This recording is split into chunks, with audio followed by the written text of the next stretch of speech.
everyone. Welcome to the Be Insightful in Technology podcast. I'm your host, Shakiria Johnson, your favorite networking person, whether it's with people or computers.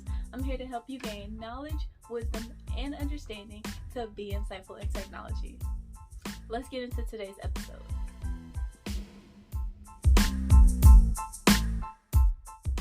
How did you start your journey? I know when I worked with you, you pulled out your transcript, you showed me your GPA, and then you said you went to the Navy. Go ahead and let me know what sparks the technology aspect into that. Okay, well, and like you said, I kind of gave the cheat notes to what my last 35 years were, and I'll tell you, I took the scenic route to where I am now. And to be honest, this is still only a stop to other things bigger and greater because there's a lot more to accomplish, and I got a lot more youth to inspire. My journey started when I joined the United States Navy at 18 years old, and I served 8 years of active duty. Then I was fortunate enough to have listened to my younger brother, who was also in the Navy. He told me to go to technology because it was new in a lot of ways. A lot of stuff was on the table that we never had access to. So I got into IT, and I started working contract jobs. I got a job working at NASA as an installer. Worked at Newport News Shipyard. Worked at in Langley, Virginia, a company called SFA, which gave me a lot of hands-on skills. So when I got back to Georgia, I got hired on at the Cobb County Sheriff's Office as a systems administrator. That led me to a managerial position here at Rockdale County Sheriff's Office, where I am currently now.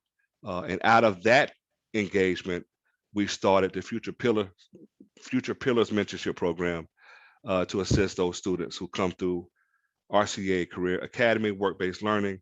And we help with internships, jobs placement, interviewing. And you are one of those kids who came out of program. And I think I don't even think I ever told you, but you were one of the catalysts for us to even start the program, because what happens with those kids, they'll come out of the program, they'll go off to college, and they'll do their own thing, and we don't hear from them again. And I think it was important and crucial that we still maintain some kind of connection. So if they needed assistance, if they needed help, they'll still have access to us. So that's where the Future Pillars comes from. So we want to be available to those kids once they leave the program and give back. Also, I even told you when you were your last year, it's important that you become available for those kids who come behind you, because they're also going to need your help. And that's kind of what we started doing. Oh, and in truth be told, they keep up with me. They do keep up with me. They make sure they check in. There's always a lot going on every time you guys check in. So I think it's a great thing. And at the end, oftentimes we lose focus on the fact that we are responsible for one another.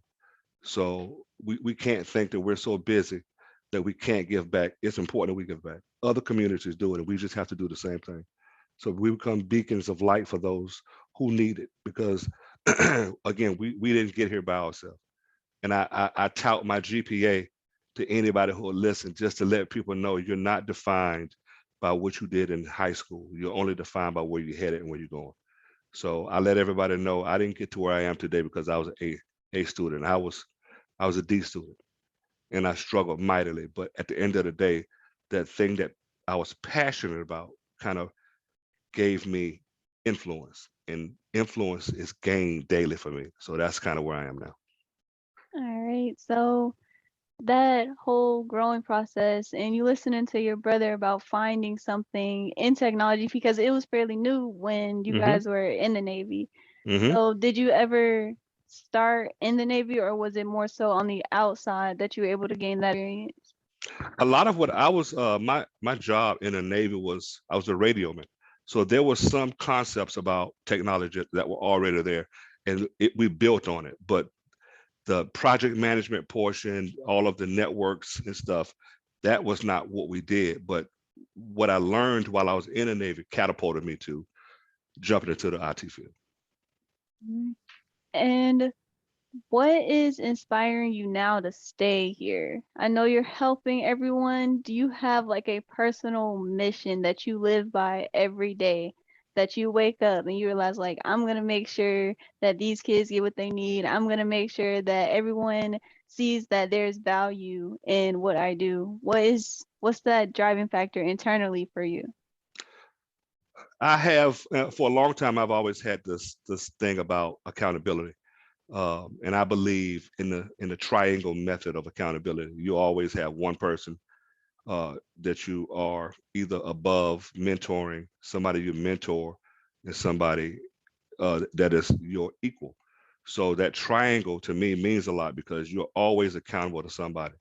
And so my passion still derives from those levels of contact. I reach out to people who are students. I reach out to people who I work with, and I also reach out to people who are above me. And we always find ourselves giving back. So those passions are still there. It'll never change, and that's kind of what my direction has been, and I think it'll stay that way. And it's true. He acts on all of that. He like I can attest that he is a really wonderful mentor, and I really appreciate it. Like I can't say it enough that I really appreciate everything that I've gone through in the Rockville County Sheriff's Office, like internship, even after high school with him keeping up with me. So I am truly thankful. That is why I'm in this position today to to give back everything that I've learned and let people know that there's an option, there's a way for everything that you want. There Everything. really is. Everything. And we talked about that, and I remember you as a 17-year-old student. I remember how studious you were. You had a pad and you wrote down everything, and I was amazed at how much detail that you would bring back to me. And sometimes I said that, and you were like, yeah, you said this on this day. You said this on that day. So um, you set the standard for the kids who came behind you. I told Miss Maddox, I said, Miss Maddox, I don't know if we're gonna take another kid because I don't think it could be better than Shy. And right behind you came Tate Johnson. So and Stephen and I were both amazed because you guys set a standard. And that everybody that comes through the program now, they've got big shoes to fill because you guys set the mark extremely high.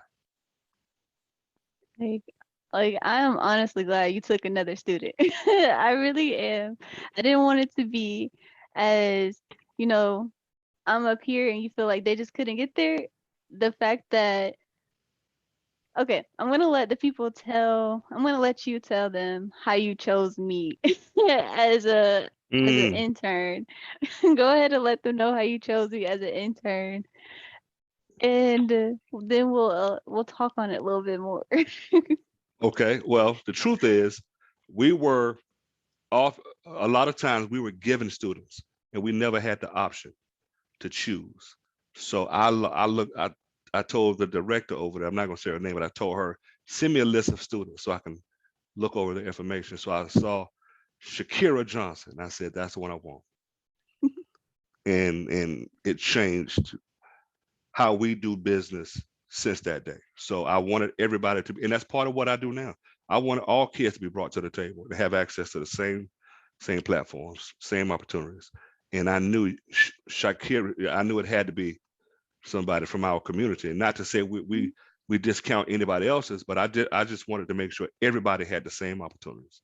And we all understand that everybody is literally equal. I don't believe in inequalities that have one kid greater than the other one because if that be the case, I wouldn't be here today. At 53 years old, I've retired twice. I'm on my third, I'm on my third retirement. So I can retire again. I'm vested at Rockdale County. I can leave Rockdale County now and go to another county and get another pension. So for me, it's about making sure that everybody has the opportunities to kind of to follow their dreams, and that's why we chose Shy. And the opportunity, I needed it. I needed the opportunity to actually get off campus and see what the real world was actually like. Hmm. My first internship with work-based learning, I was on site, like on the school campus, and I wasn't really doing much. It Hmm. was more so I was sitting in the library just waiting, and nothing would really ever come. So when I got off campus to do my internship at the sheriff's office, it was something new every day.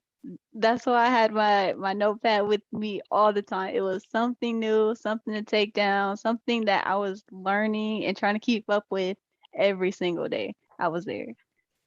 Well, you worked, and I made sure Cody kind of put you through the work that he would do, and it really is what the foundations of our program is. We don't want a student to come and just sit in the corner.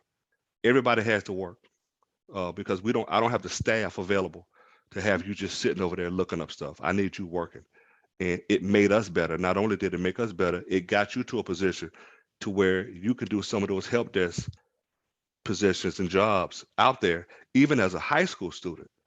So it was mutually beneficial. Like since my pathway for from RCA was in networking, I had it in my mind that that's the only thing I would be able to do with my knowledge. And going in and taking the internship with you guys, it showed me that this can be applied everywhere. Hmm. All the fundamental knowledge that I learned, this can be applied in whatever I do. Hmm. And I take that with me everywhere. I take it with me everywhere. Like any career path that I choose, or any pathway that I choose, even within technology, it's a life lesson. And I still have my my notes of all the advice for life that I learned at the that I learned at the sheriff office, and I'm even adding notes to it now from wherever I Hmm. learned. So it's more stuff in there. And there's a phrase that I want you to go over that you always kept telling me when I was there is to be the purple cow. And I Purple want you cow. to explain because that one is one of my favorite phrases from you. You know, I tell a story all the time, and I think nothing about the understanding of being a purple cow is different. It's all the same. Um, the story is that if you're driving down a long country road and you see 1,000 cows, you're going to see a black cow, you're going to see a spotted cow, you're going to see a bunch of brown cows, and you're not going to pay a lot of attention to them. But the one cow, the one thing that would make you stop if you saw a purple cow, our job is to be the purple cow. You know, we're not always the ones who are supposed to be like everybody else. And you were the purple cow because, excuse me, I think part of what my allure was to you as a kid, as a young girl, you don't see a lot of minorities, females in technology. So you were the purple cow. So all of the things that we did and all of the stuff we taught you and we discussed, I wanted you to make sure you took that with you. You know, I'm not only a purple cow, I'm going to find another purple cow behind me. So when we start making purple cows the norm, we won't look so differently at those kids who come through the programs who are not like us. It's not the kid with the pencil protector and the big glasses. That's not IT no more. IT is not him because we do so many other things other than fix computers. Even Stephen Johnson, who worked for me, Stephen Johnson thought the same way you thought. He thought networking, networking, networking, not realizing there was 40 other things that he got a chance to do working at the sheriff's office with me that he never would have got a chance to do working somewhere else. So now it makes him better for it. So as a project manager, I looked at it from a different lens and he couldn't see it. So once I showed him from my lens, he got it. So he learned what you learned.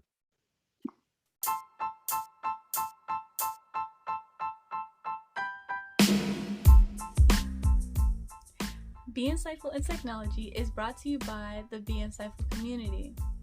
Find us on all social media platforms at Be Insightful Co. That's Be Insightful Co. Subscribe to us on YouTube at Be Insightful Community. Don't forget to look into the show notes so you can view insightful content to help you with your tech career. Don't be afraid to reach out to our guests or myself. We're always looking to help people grow their tech careers. If you like this episode, go ahead and subscribe and rate the podcast on whatever platform that you're listening on, and check in weekly on Thursdays for new episodes. So hope to see you tuning in more. We'll see you later.